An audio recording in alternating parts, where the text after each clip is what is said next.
The 10 o'clock news starts right now. And I'm Shale Remien. We heard about people running from the mall as they heard that gunfire. Thankfully, no one was injured, but it did lead to some tense moments and a mall lockdown. Fox Carolina is covering our counties tonight. Take a look at this guy. His name is Devin Simpkins. Police tell us they arrested him after a bad case of road rage led to a shooting. So Ben, I was out and about walking around a little bit today. I took one step, it was a downpour, and then I took another step and it was wide open sky. New details: high school football is officially back, and some schools in the upstate are taking extra security measures at local games. An all-day search for an escaped inmate in Greenwood County leads to a confrontation, a tasing, and that inmate speaking to our cameras once he was brought back to jail. Traffic is flowing smoothly again along Whitehorse Road and Interstate 85 after a man jumped from an overpass. Little Lucia's mom says she's doing just fine now, and Anna says she is an advocate for parents taking CPR classes. Geez, that is a parent's worst nightmare. Yeah. Just see your child start to choke, and your knee-jerk reaction is probably to panic. But then you know you have to stay calm in order for that. I was a little bit disappointed today, I'm not going to lie. I'm hoping we can have a pool day tomorrow. And in tonight's big story, Lawrence County deputies say these two were behind a horrific and disturbing case of child abuse. Brevard police need your help finding the man responsible for robbing 2 restaurant employees and shooting one of them. Now, the man who confessed to killing his own mother-in-law will stay in jail tonight. This is a look at Philip Earl Carter Jr. Years old. She looks great. She lived a healthy lifestyle too. Maybe got some fresh air every now and again. The 10 o'clock news starts right now. An upstate neighborhood, the scene of a deadly stabbing. Tonight we have the latest on the investigation. An upstate organization looking to back the blue by raising money to help families of fallen and hurt officers. Scared. Why scared? Because it's just scary. Terrifying moments as shots ring out at a high school football game. The suspects still on the loose tonight. Good evening, I'm Shale Remien. Thanks so much for joining us here tonight. Covering our counties, in Spartanburg, police are trying to figure out what led up to a stabbing on Home Street. This was the scene around 4 o'clock this afternoon. There aren't a lot of details out right now, but we do know the coroner was called there as well. We will keep you updated as we learn more. In Buncombe County, a man is dead after a crash involving a motorcycle and a car.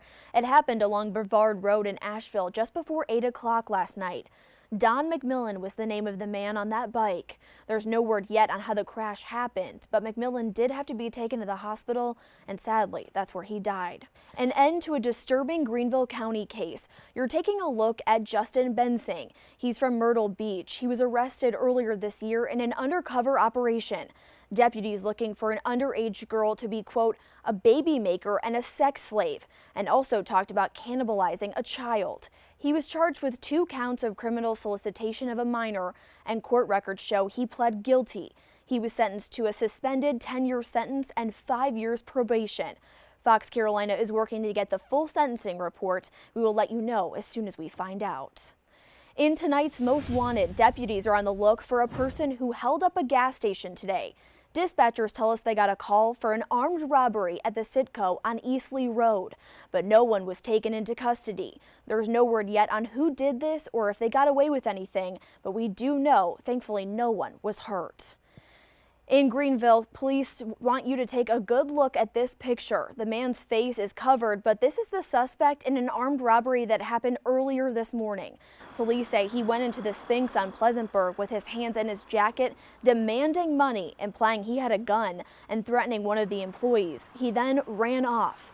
Anyone with information on the suspect is asked to call Greenville County Crime Stoppers at 23 Crime. Fox Carolina is following up tonight. UNC Asheville says students will be able to move back into their dorms. We first told you about this story yesterday when nearly 300 students couldn't move in because of safety concerns. But today, the university says they've reached an agreement with the State Insurance Commission and students can thankfully move back in. Now, for the latest on these stories and news anytime, be sure to download our Fox Carolina News app. Just go to the App Store or Android Market and search Fox Carolina to find it there.